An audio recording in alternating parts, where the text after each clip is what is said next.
Assalamu alaikum fam, hope you're doing well. So I wanted to share this story about Uthman ibn Affan that is concerning his modesty. So there's a narration here that I felt was quite interesting. Yahya ibn Sa'id ibn al-As narrated from Sa'id ibn al-As that the Prophet's wife Aisha, may Allah be pleased with her, and Uthman told him that Abu Bakr once sought permission to enter the house of Allah's Messenger, peace be upon him, who was lying down on his bed and had a cloth belonging to Aisha on him. Remaining like this, he let him enter and take care of his business with him, after which he left. Then Umar sought permission to enter, Umar ibn al-Khattab. He let him in while remaining as he was, and let him take care of his business with him, after which he left. Uthman said, Then I sought permission to enter. The Prophet, peace be upon him, sat up and told Aisha, Dress well. I entered, took care of what I had to take care of, and left. Aisha asked, O Allah's Messenger, how is it that I did not see you become as alarmed with Abu Bakr and Umar as you did with Uthman? Allah's Messenger, peace be upon him, replied, Uthman is a very modest man, and I was afraid that by letting him enter while I was in that position, he would not tell me what he had come for. Muslim. So, look at that. So he's relaxing, has a garment of Aisha, which is a little bit intimate, right? And in one of the other narrations, it says that, his thigh was out, but then again, you have to wonder, but he's in a relaxed position, right? And Umar came in, does what he has to do, and Abu Bakr came in and did what he had to do. And I thought, when I first read that, Abu Bakr sees like his own daughter's garment. It's a little bit awkward, maybe, like you would think maybe he felt a little weird. Like, hey, can you put my daughter's garment away? But no, it wasn't the case.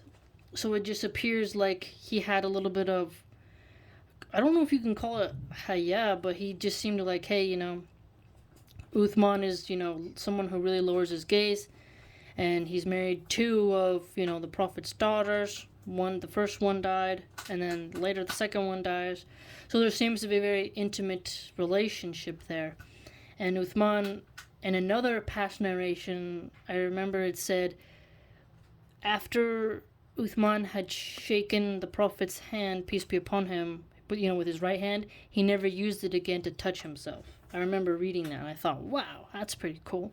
So ever since he touched the Prophet's hands with his right hand, he doesn't use it to masturbate. I thought that was pretty interesting.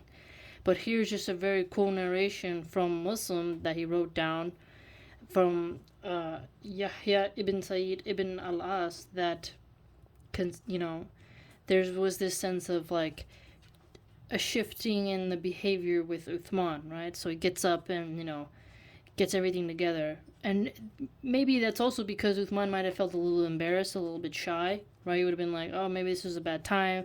I'll come back and tell you later. But if he just looks proper, Uthman will feel more comfortable to say what he has to say. So it's a really good definition of his haya, his modesty, his sort of disposition, if you will, that makes him a very unique figure. So it's really interesting. So in this bottom part, it's also another one. It says, Abu Salama ibn Abdurrahman narrated that Aisha said, Allah's Messenger, peace be upon him, was lying down in my house, and his thighs or ankles were showing.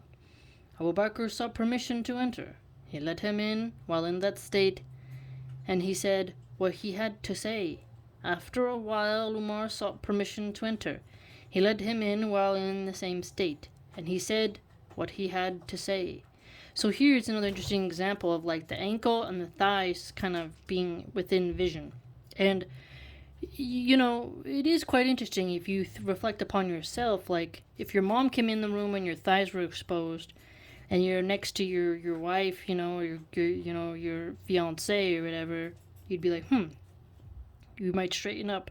But if you're really comfortable around certain people and you have a different accord with them, you might stay that way, right? But it changes again in this narration with when Uthman comes into the room. When Uthman saw permission to enter, and notice how they're all asking permission to enter, by the way, which is pretty cool. Shows their respect. They may be companions, but they still ask permission. Pretty cool, right? The Prophet, peace be upon him, sat up and straightened his clothes. Muhammad, one of the narrators of the hadith, said, I'm not saying that all this happened on the same day. Later, Uthman came in and said what he had to say. After he had left, Aisha observed Abu Bakr came, and you did not get up or mind him that much. Then Umar came, and you did not get up or mind him that much. However, when Uthman came, you sat up and straightened your clothes. So it's like really cool because it just kind of shows how the Prophet, peace be upon him, acted with Uthman. It's like really interesting. I found that cool, and it goes further. The Prophet, peace be upon him, replied, should I not feel shy of a man of whom the angels feel shy? Narrated Muslim.